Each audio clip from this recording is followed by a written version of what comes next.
I reached out to you because you had mentioned that there was a tragedy among two of your students, actually, and various different tragedies having to do with mental health. Um, so, how important would you say it is to check in with your students' mental health and well-being, and how often would you advocate checking in with those individuals?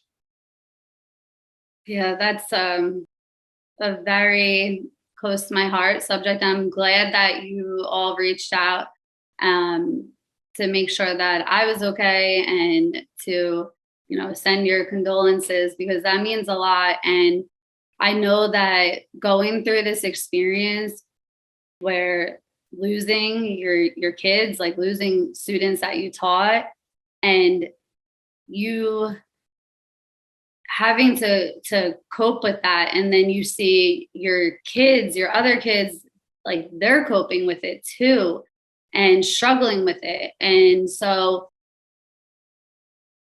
seeing the outer shell sometimes of people, it may seem like everything's okay, but you never know what's going on inside. So I think it's so important to check in with your students daily, every day, and just make sure every student knows that they're loved, they're cared for, they're wanted. Just making it a, a part of your routine. We never know what someone else is going through. And so seeing, my other, former basketball players and how they would say to me, coach, I wish that I could have seen what was going on, but I had so much going on myself.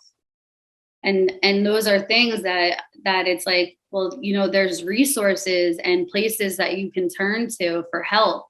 And I think that's so important. And it's something that prior to these tragedies, I it I know what goes on. Like I know it has happened, but until something, is very close to you, you don't recognize some details that I do now. Now I see postings. Now I see students reaching out and saying, "Listen, if somebody is depressed, seek help. Like if somebody is having suicidal thoughts, like reach out to someone. Like it's okay. Like it's okay." And I never saw that before.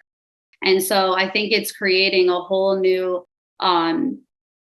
vulnerable state for not only teachers but for the students. So it's something that we're human beings at the end of the day, and we don't know what one another goes through. And so checking in with them and building relationships is key. Is key. So, kind of feeding off that, what are some warning signs that you would give to, any guardian or parent or teacher or anybody like that, in terms of what to look out for in your students, either their mental health or their well-being that you would advise looking out for? Some warning signs that a child may be struggling with mental health or their well-being could be something like isolating themselves, lack of interest in hobbies or activities maybe that they used to be interested in. Now all of a sudden they're not interested in them anymore. Their mood may alter, their personality, their behavior. So just details that, we all have our own lives going on, but it's important to really be socially aware of what's going on around you and who's in your life, and also connecting with those parents and guardians and connecting with other teachers to make sure, hey, have you noticed a change? Or a counselor. If you recognize these things, ask the counselor, hey, can you speak with so and so? Because I would never want this to happen to anyone. And I know that my former student athlete wouldn't either. Like, and that's why it's so important to bring awareness, because like this has to be something that can save others. What are some tips that you can give to teachers or educators if they do actually see these signs, and what are some steps that you think they should be able to take and they should take? So definitely I would if they're seeing these warning signs, teachers, educators, parents, guardians, if they're seeing warning signs, I would suggest that you talk to them first, but you never want to put someone on the spot. You want them to feel safe and comfortable. So you want to make sure that it's not in front of everyone. Maybe pull them to the side at a time and talk to them one-on-one. See, hey, how is everything going? You also want to make sure that they know that there's resources available and support within the school and the community and how they can reach those resources. And also definitely notify their counselor.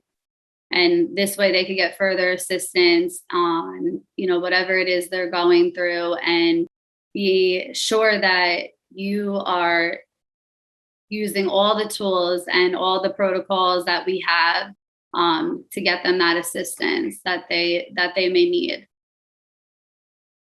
I don't know, how specific you can get, but, maybe what are some ways that you would advise teachers to check in with your students? How would you advise approaching a situation where a teacher may find that a student may be in need?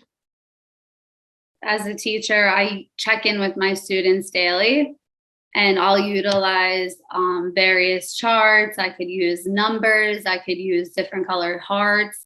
And all of these things, I make it so that other students can't see their answer to how they're feeling. This way they don't feel pressure from their peers.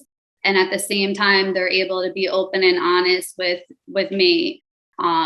If something's bothering them, they're able to let me know. And maybe they're not ready to talk about it right then, but then another heart could mean, I'm ready to talk about it. Something's bothering me, I'm ready to talk about it. So strategies like that, just a simple, a check-in, how are you feeling?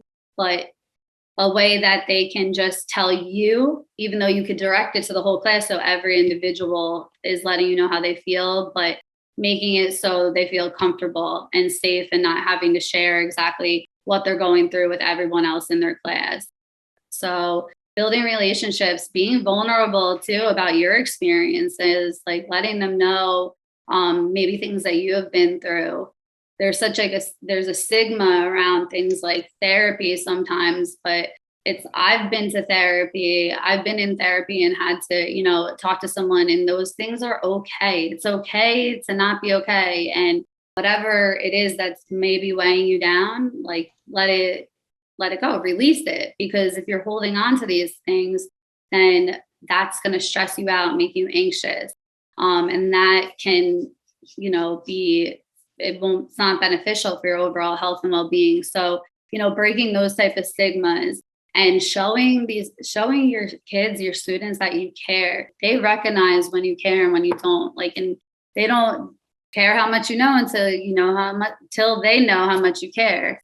So it's very crucial that you build that relationship. If you have extra time after school, go to an extracurricular activity that they're a part of, show up at their play or at their sports game. It'll mean so much to them.